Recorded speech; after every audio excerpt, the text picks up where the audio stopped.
She's now bragging about the success of Snow White, which is a movie that's going to lose hundreds of millions of dollars. And mainly because of her, and because nobody wanted to support her. This is what theaters look like across the world. And it just keeps getting worse. The memes. There are empty theaters all around the country. We are now at a 1 out of 10 on IMDb for the new Snow White. What if I told you that one of Disney's most cherished fairy tales has undergone such a radical transformation that it now stands as an industry cautionary tale? Let's say that you were in a Hollywood movie and the trailer for that movie dropped on YouTube and it instantly became the #1 most downvoted trailer in the history of the platform. Today, we're unraveling the multi-layered disaster behind Disney's latest reimagining of Snow White, a project so controversial that it forced the company to pull its merchandise off store shelves. Yeah, we had more dwarfs than we did viewers in most of these theaters.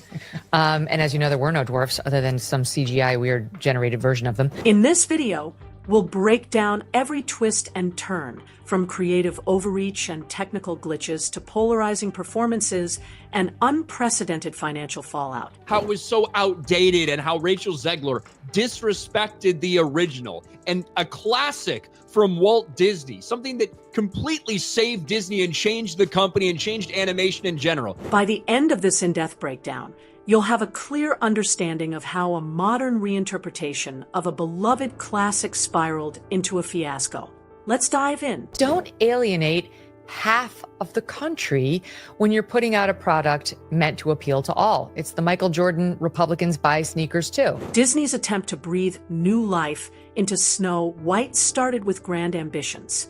The studio promised an audacious reimagining of a timeless story, one that would meld the magic of the classic tale with a bold, modern twist. See the other side. What's the dwarf? Dwarf refers to a person with one of several varieties of a specific genetic condition called dwarfism.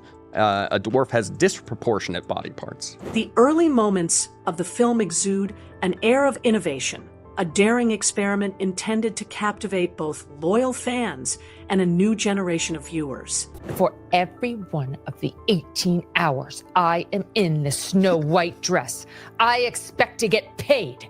If it's 18 hours, I want 18 hours of pay. I'm sure she got underpaid as a Disney lead actress. However, this initial spark of creativity soon gave way to a perplexing series of missteps. And now as Disney desperately tried to do a PR spin job in the final months to make it look like Rachel Zegler is actually likable, it ultimately was a complete failure. Picture this: a film that once held the promise of redefining a classic narrative, only to see its potential evaporate into a haze of disjointed scenes and fragmented storytelling. As the adaptation unfolds, people have real problems and no one gives a shit if she got paid for 17 instead of 18 on her multi-million-dollar salary, which is not calculated by the hour. Viewers are met with abrupt tonal shifts and editing choices that leave them questioning the direction of the project. The film's restructured narrative departs dramatically from the familiar tale. She continued celebrating herself by posting that she's in the #1 movie in the world, which is a remarkable thing to post when you are the laughingstock of an entire industry.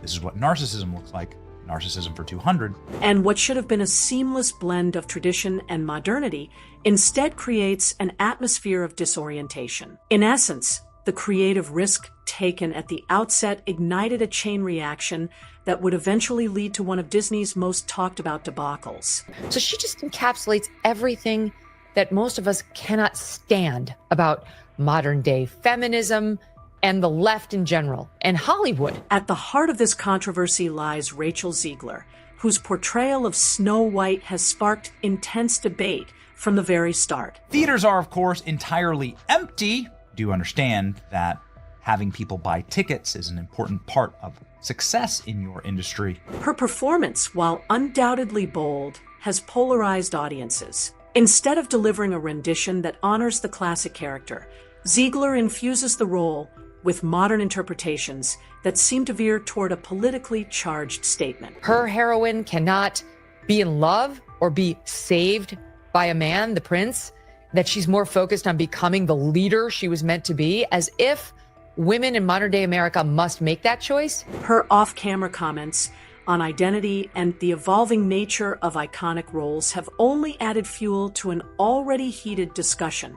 Zegler's approach is anything but conventional. And it is actually so bad that Rachel Zegler decided to post a video of herself in a theater. Maybe I think she bought that ticket right there. Every scene she appears in is loaded with an intensity that challenges the traditional perception of Snow White. Some applaud her for bringing a fresh perspective to the role, while others believe that her performance detracts from the heart of the classic story. Be a leader as a female and fall in love and be rescued by a prince, like that's incongruous bullshit.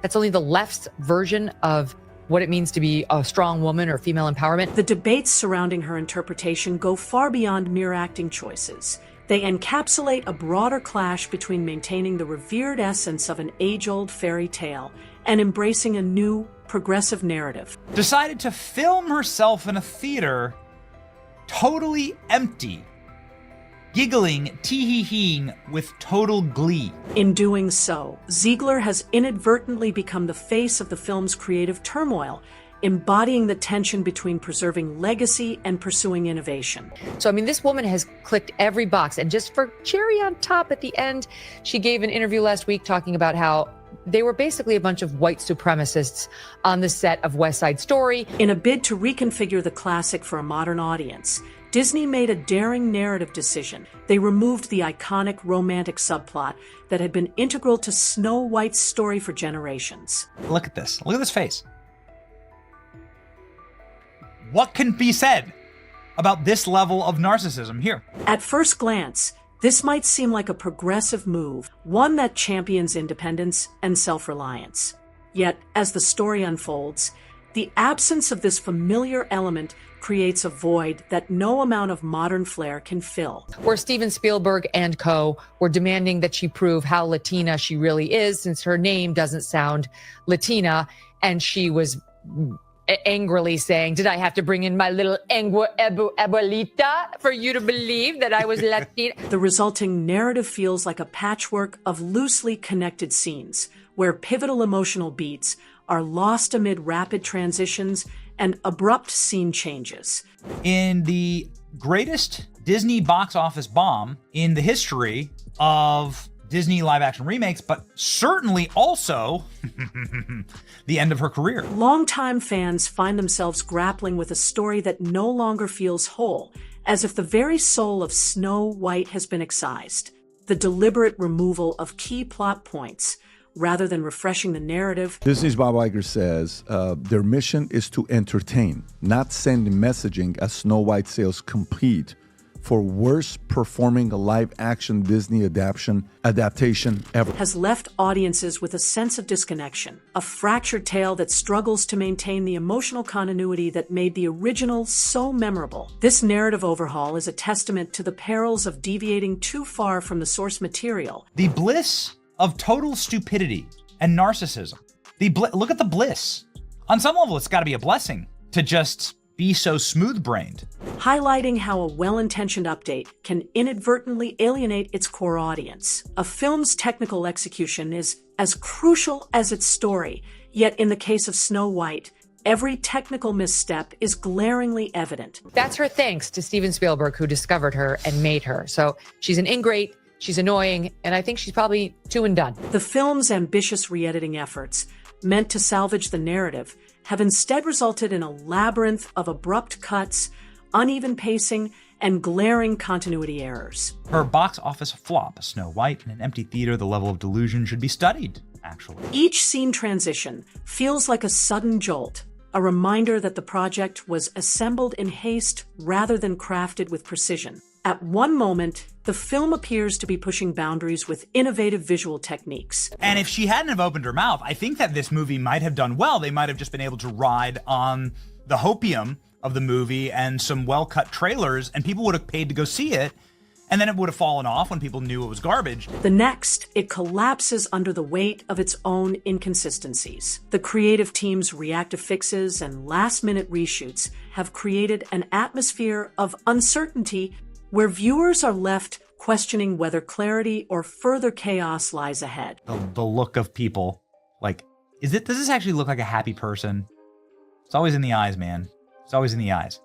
If you cover up the mouth and you look at just the eyes, no, you see evil, in fact. The technical challenges here are not just superficial glitches. They mirror the deeper issues of mismanagement and rushed decision-making. The film's fragmented visual narrative ultimately undermines its overall credibility. But Rachel Zegler made it so hateable that you really sabotaged and took hundreds of millions of dollars from the studio. I don't know how anyone would ever want to go into business with her ever. Symbolizing a project that tried too hard to reinvent itself without adequately addressing its core shortcomings. Before we press on with our breakdown, I'd love to know what you think. YouTube unseats Disney, Nielsen's TV distributor rankings. YouTube hit a record of 11% of all TV viewing. Well. Disney is dying.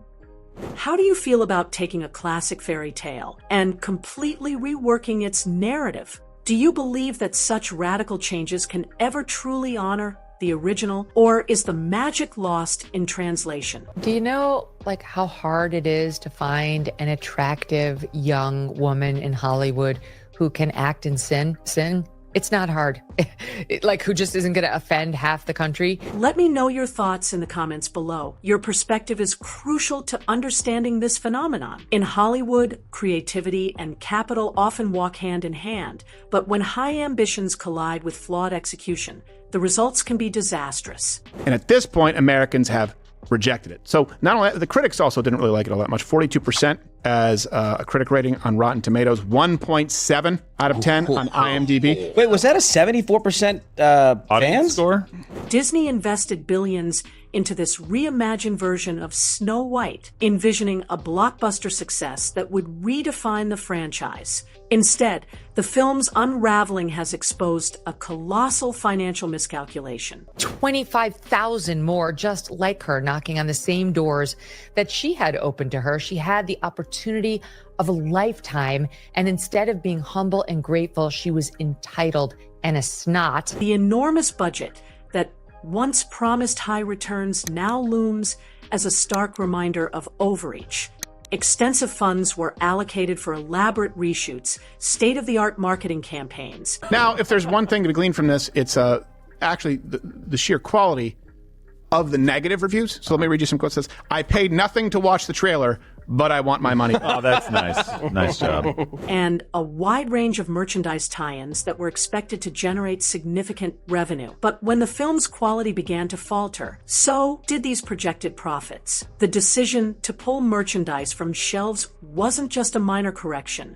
And I will look forward to her not getting cast in any more movies for a long time until she actually does learn something about humanity and humility. It was a desperate signal of fiscal distress. Retail counters once brimming with hopeful collectibles now stand eerily empty, reflecting the harsh economic realities behind the project. And funny, this is a joke I made years ago, but if they streamed it on an airplane, I would still walk out. Yes. That's An old joke. This financial collapse underscores the risks of placing too many creative eggs in one extravagant basket. One of the most contentious creative choices in this adaptation was the heavy reliance on CGI to bring the dwarfs to life. What was this Academy Awards? Anyway, feminist Conor McGregor. A decision that marked a dramatic shift from the traditional casting of real actors. Critics and fans alike argue that this move stripped the characters of the warmth and authenticity that once made them so endearing. With Snow White, let's go through this, right? There's no prince. Woman doesn't need a prince. Oh, Lord. Really? Okay, good luck back then. It's just so stupid. Like, of course you do. Instead of capturing the unique quirks and charm of the original characters, the digital recreations come off as cold and lifeless. This embrace of technology over tradition is symptomatic of a broader trend in modern filmmaking. It's a weird walk for a weird broad, and I don't like her. It is, and it's really mean to put her next to Gal Gadot, who's absolutely stunning. Yeah. So It's not fair. Where digital effects sometimes overshadow the emotional core of a story. In the case of Snow White, the decision to prioritize CGI not only altered the visual appeal, but also deepened the narrative disconnect. Doesn't need a prince to save her, and not surrounded by 7 weird people. Oh, okay, just CGI fictional goblins, I guess. The digitally rendered dwarfs, lacking the spontaneity and texture of real-life performances, serve as a stark reminder of the risks involved in sacrificing genuine human elements for the sake of modern effects. This section lays bare the irony of the film's approach. Our rights are on the line, folks. Our reproductive rights. Ugh. Come on. Okay, Cheshire Cat. Go vote blue. And if you disagree with this sentiment, just hit the unfollow button. Wow, what a scene. I don't need your business. In an effort to modernize, Disney inadvertently diluted the magic that has long defined this fairy tale. Behind every major cinematic endeavor lies a cadre of decision-makers whose strategies can either elevate or sink a project. And then she came out and said that, what did she say? That she had no empathy for Trump voters. In the case of Snow White, the spotlight now falls squarely on Disney's top leadership, particularly CEO Bob Iger. As the film's shortcomings come to light, critics are keen to scrutinize the decisions made at the highest levels. The original cartoon came out in 1937, and very evidently so. There is a big focus on her love story with a guy who literally stalks her. Yeah. Weird. Super weird. So we didn't do that this time. The vision to transform a beloved narrative into a modern spectacle was fraught with risk. And many argue that the leadership's oversight was both short-sighted and perilous. In their pursuit of progressive messaging, key elements of the original story were neglected. What's crazy about this is Disney has been so careful and controlling for a long time as far as the narrative and protecting their brand, leaving a void that the revamped film simply could not fill. Iger's public attempts at damage control, rather than calming the storm, have been perceived as detached and ineffective. You don't particularly see people who, look like me or are me playing roles like that. So it was definitely, when it got announced, it was a huge... You mean your guess is as good as mine, ethnicity? Trending on Twitter for days because all of the people were angry. This section examines how these top-level decisions have not only exacerbated the creative mishaps, but have also compromised the studio's reputation. The fallout here is not just a matter of box office numbers. It's a crisis of confidence that has shaken one of the world's most iconic entertainment brands. And I get it, there's a difference between spoiling and whatever, but to go out and badmouth everybody and talk smack about, older movies in the same franchise, the canon story, I guess? Yeah. I don't know, dude. I feel like they would have had better control over it. In the entertainment industry, merchandise is more than just an ancillary revenue stream. It's a powerful indicator of a film's overall health and public appeal. With Snow White, the anticipated synergy between the movie and its product lines evaporated almost as quickly as the film's initial promise. It was this people awakening that we need to educate, the people that we need to love into awareness. Love them in the right direction. The decision to pull merchandise from shelves sends a clear, resounding message. The project's creative and financial foundations have crumbled. You can talk, you can say you work a job, whatever. You cannot talk about trade secrets and certainly not compromise our investigative journalists in the field. What, so no free speech? These people could get shot! The empty retail spaces and unsold collectibles stand as tangible evidence of a miscalculation that reverberates through every facet of the production. Yeah, because there's nothing more effective than 19-year-olds educating the rest of the voting public while yelling, "Okay, boomer." What was once expected to be a lucrative tie-in has now become an emblem of overambition and misguided strategy. This withdrawal is not merely a business decision. It is a public admission of failure. I think this is their policies coming back to bite them. They went woke. Yeah. She went out and said stuff woke that was going to hurt the film. They couldn't come out and go against her because then you're going after somebody for saying what you say you believe. A glaring signal that even the most well-known brands are not immune to creative misfires. In this section, we unpack the ramifications of the merchandise pull and explore how it encapsulates the broader collapse of this ambitious project. I don't need your business. You know what? Maybe Disney does. Maybe you're a tool, you're a pawn in this film. You didn't write it. You didn't direct it. You have nothing to do with the creation of Snow White. Right. You should shut up and do the job. The turbulent journey of this Snow White adaptation serves as more than just a singular example of miscalculation. It stands as a powerful lesson for the entire film industry. In an era defined by a relentless appetite for reboots and remakes, These people, and this is the difference between a business owner or someone who does very well for themselves in the private sector to become wealthy. This person was born looking a certain way and has a God-given ability to lie. the fallout from this project highlights the inherent risks of straying too far from the original narrative blueprint. Audiences today are discerning. They didn't earn it the same way, and so it comes with this entitlement. They crave authenticity and a respectful nod to the classics they hold dear. When filmmakers attempt to infuse traditional stories with overly radical updates, they risk alienating long-standing fans and undermining the emotional resonance of the original. The movie went over budget, right? Went over about $250 million. The missteps witnessed in this adaptation serve as a textbook example of what happens when creative ambition overshadows the integrity of a time-honored tale. They had the whole dwarf midget issue where they decided they weren't going to have any midget actors, right? They were having DEI-inspired magical creatures to replace. This section calls on filmmakers and studios alike to recalibrate their approaches, urging them to strike a delicate balance between daring innovation and the preservation of what made the original narrative so enduring. Some of you want us to hire actual dwarf humans, and then we thought we would have CGI magical creatures. How about this?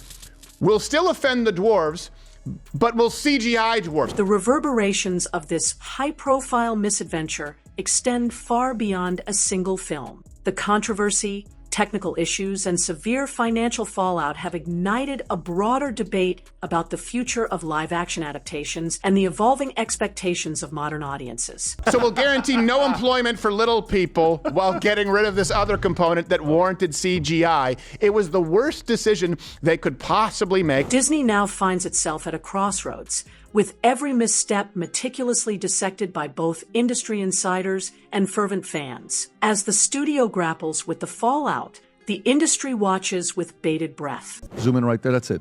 163,000 rating, of which it got 1.6, not out of 5. Like, you know, sometimes you go to McDonald's, it's 1.6 out of 5. 1.6 out of 10. Will Disney manage to course correct and restore confidence in its ability to reinvent beloved classics? Or will this episode serve as a permanent stain on its legacy? This section explores the broader implications of the debacle.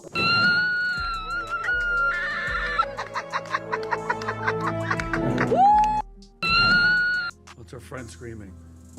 Wow. And this bothered nobody was in there. Questioning whether the current trend of radical reinterpretations can ever harmoniously coexist with the timeless magic that defines classic stories. The future of film adaptations hangs in the balance. Infusing messaging is not what we're up to, Iger said. We need to be entertaining. His comments were likely aimed at critics like Peltz. And this saga serves as both a stark warning and a call to action for every creative mind in Hollywood. From the radical reimagining that set off a chain reaction of technical and narrative missteps to the polarizing performance of Rachel Zegler, who accused Disney of leaning too far into woke storytelling at the expense of financial performance, and the catastrophic financial implications, every aspect of this project has contributed to a saga that will be dissected for years to come. The decision to pull the merchandise off shelves stands as a potent symbol, a final admission that when creative risks overwhelm the soul of a story, even the mightiest brands can stumble.